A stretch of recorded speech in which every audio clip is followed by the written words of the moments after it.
What's up po mga bossing? So nandito po tayo sa isang serye ng pagluluto. So tayo po magluluto ngayon ng isang recipe na kung tawagin na pangat sa sampalok. Ito po ay isdang nahuli namin kagabi. So pasensya na po, di na po namin nakakuha ng video ang paghuli kasi nga po medyo mahigpit po ngayon ang labanan. So ito nga po, papakita ko po sa inyo ang mga sangkap natin gagamitin. So tara na po, samahan niyo po ako ngayon sa ating recipe for today. So ito nga po.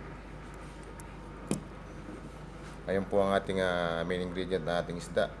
Ayan, malinaw po ang mata niya, kagabi lang po namin nahuli. Kung tawagin po ito dito ay isdang bakuko. Kailangan po natin gumamit ng olive oil. So ayan nga po. Sampalok na bunga. Ayan. So lalagyan din po natin siya ng sampalok na powder. Kailangan po natin gumamit ng luya, sili, kamatis, sibuyas po, at saka po daon ng sibuyas. So yan lamang po ang ating mga nakayanang mga sangkap ngayon kasi gawa nga po nung wala pa po kami sweldo sa mahigit 7 buwan na po. So kung ano lamang po ang meron dito, sila po namin pagtsatsagang isangkap dito sa aming lutuin ngayon. Importante po ay nakakabilmit po kami ng pangulam. So lilinisin ko po ito, maaaring hindi na po ninyo hindi ko na po maipakita sa inyo. So yung pagluluto na lang po ang ating may share. So simulan na po natin mga bossing, mga kabayan ko OFW. Linisin ko po muna isda. So yun nga po, sisimulan na po natin magluto ng ating pangat sa sampalok na sariwang isdang bakuko. Yan nga po, nahiwa na nga po natin lahat ng ating isda. So hindi na po natin kailangan gisahin yan. Rekta na po natin lulutuin yung ating pangat sa sampalok. Ayan. Hiwa lang po tayo. Ano yan? Mukbang? Mukbang. Mukbang. Kahapon tayo mukbang, ngayon mukbang na sinabawa naman.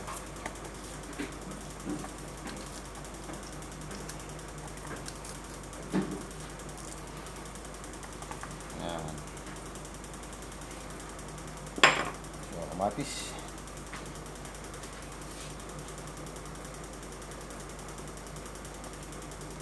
Malis na po ang ating kamay. Sinabay na po natin. Basic lamang itong luto nito, mabilisan. Ay pangat.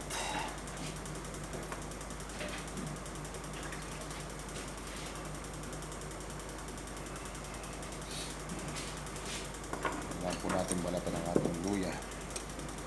So yun nga po, 3 piraso sili. Wala po kasi siling pansigang.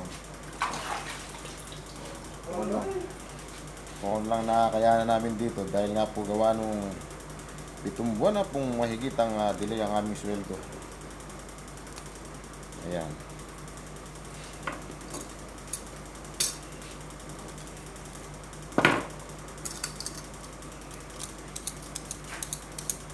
Butin lamang kami nakakapanghuli ng isda. Ito paano nakakaraos.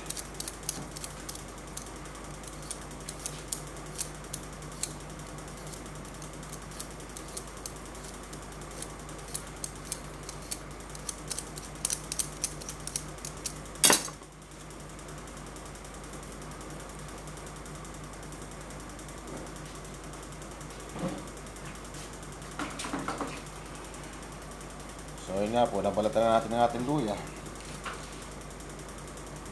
Kailangan po natin ng mailit.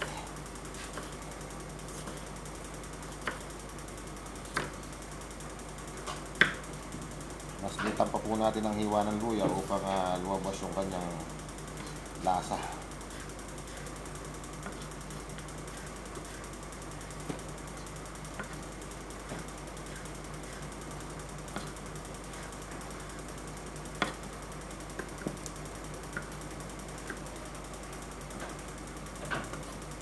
Lalagyan na po natin ang ating luya.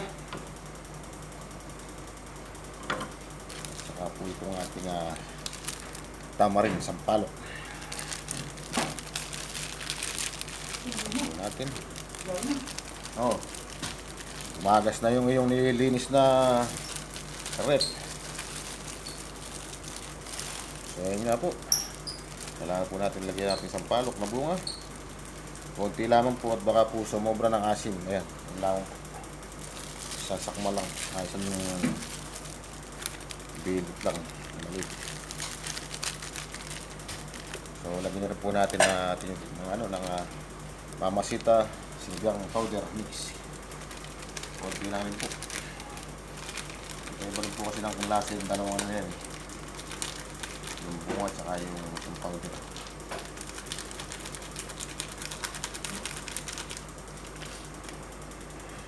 So yun nga po. Nailagay na po natin ang ating sampalok na bunga, sampalok na powder, luya, sili, kamatis at sibuyas. So ang hindi po natin na ilalagay itong ating olive oil, tsaka po itong ating dahon ng sibuyas. Pampaganda po yung dahon ng sibuyas at may lasa rin po. So ayun na nga po, hindi po na ipakita kanina yung ating isasabaw. Ito po ay ang sinaing, sabaw ng sinaing. So ayun nga po, ilalagay na po natin. Yan.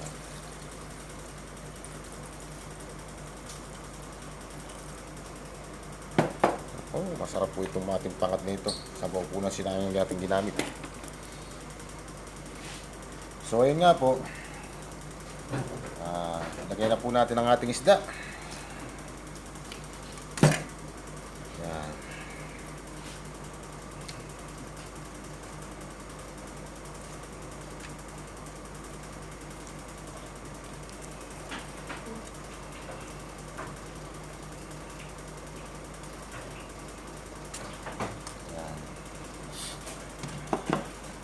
So mamaya, nadagdagan po natin ating sangkap kung mamaya na po yung asin, saka po yung mantika, yung olive oil.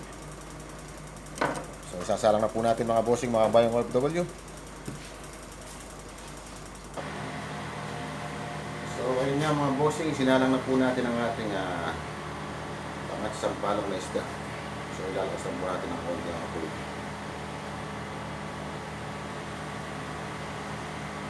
So pangalangan po natin yung mga susunod na natin ilalagay mga bossing. Na po.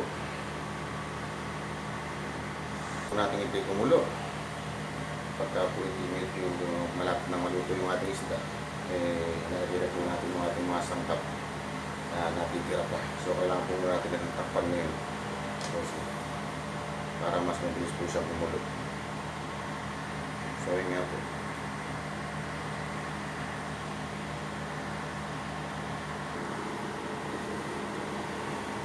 So ayun nga po mga bossing, makalipas po ang 5 minuto, bubuksan na po natin ang ating nagluluto. So ayun nga po, kumulo na po siya. So nag-iba na po ng hugis yung ating laman ng isda. Medyo nagbibiyak-biyak na po ang kanyang laman. So ngayon, lagyan na po natin yung ating toppings na dahon ng sibuyas.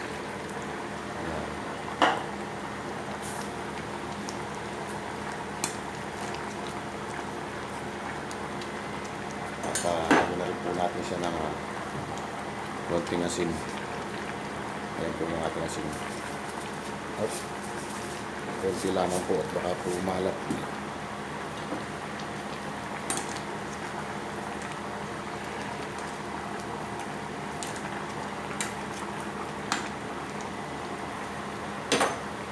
So lalagyan na po natin siya ng ating olive oil. Pasensya na po kayo kung medyo malikot yung ating camera kasi hawak nga lang po, isang kamay lang po ang ating gamit. So ito na nga po ang ating olive oil. Lagyan po natin siya ng konti. Kakaibang lasa rin po may bibigay na sarap ng ating olive oil. So yun nga po, antayin lang po natin na maluto pa ulit yung ating isda. So kailangan po natin ulit siyang takpan mga boss. Nasa sa inyo po yan kung gusto po ninyo siyang lagyan ng nor cubes or bechin. So ako po hindi na po maglalagay ng bechin. So mga bossing, mga bayang OFW, kailangan po muna natin ulit siyang takpan para mas madali maluto pa po ng gusto yung ating isda. So yun nga po. Another 5 minutes po. Hintayin po natin mga bossing. So ayun nga po mga bossing, makalipas po ang 5 minuto ulit. So binuksan ko na po ulit. So ayun nga po. Luto na po ang ating pinangat sa sampalok na bakuko. So ang mga sangkap po niya, kamukha po ng kamatis, bawang, sibuyas, luya at sampalok, nasa ilalim po siya. Kaya ko po pinailalim ay upang tumalab po ang lasa niya lahat. So ayun nga po, papatay na po natin ang ating kalan. So kakain na po kami ni Buds Buddy. Masarap po ito, sariwa po, bagong huli. So ipapasok ko na po sa kwarto, patayin ko na po yung kalan. Yun, okay na po. Your recipe. What is your recipe? Pangat Pangat. sa sampalok. Pangat sa sampalok na special na bakuko isda. Ang tayo ko sa Sabay ko, napasok pa ako ng sabaw. Napangero. Oh, Sige. ganito ko na, wala pa akong kanin. Mukha akong sasandok.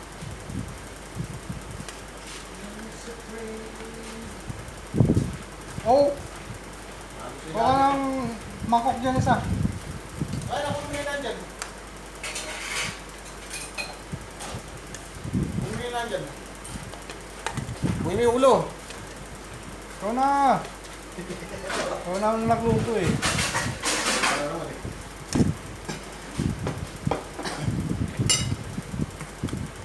Oh, bakit? Ay. Diyan ka. Mukbang. Kala ko, late naman na lalagyan ng kanin.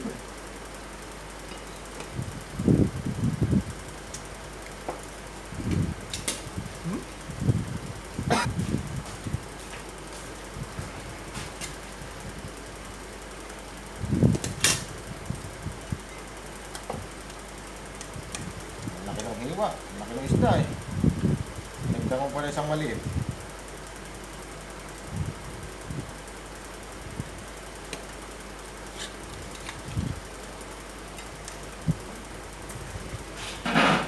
Malilamnam yung isda na yan.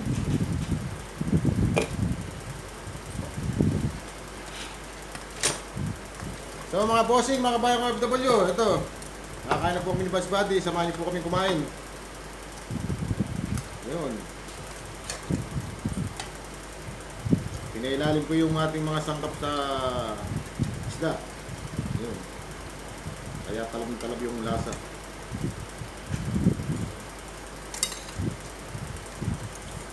Tagal mo na yata umuwi ng isda na yan, hindi pa malalamang masarap. Ha? Ha? Tagal mo na yata umuwi ng isda na yan, hindi mo alam na masarap.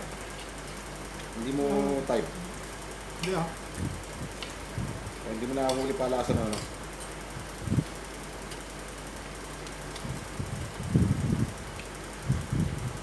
Oh. Masarap tabi sa tono. Talagang pagka pinagpunaban na sinayang yung sabaw, talagang number 1 sa sarap.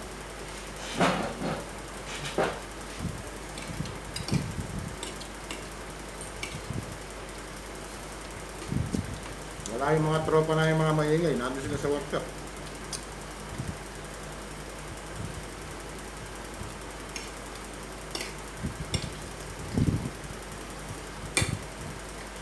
So mga boss, yun nga po, nakita niyo po kung paano magluto ng pinangat sa sampalok na isdang bangko. So ayan po, sabi nga po ni Buds Buddy, napakasarap. Talaga naman po masarap. Anong pangalan nito? Eh sabi mo, isdang bangko ko. Kaya bangko ko na tinawag ko sa isda. Sa Arabic. Hindi ko maintindihan yung tawag ng Saudis kagabi.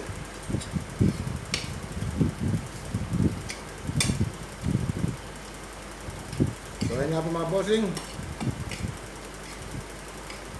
Sa mga makakapad po ng aming mga video, ayan po, kasama ko si Buds Buddy.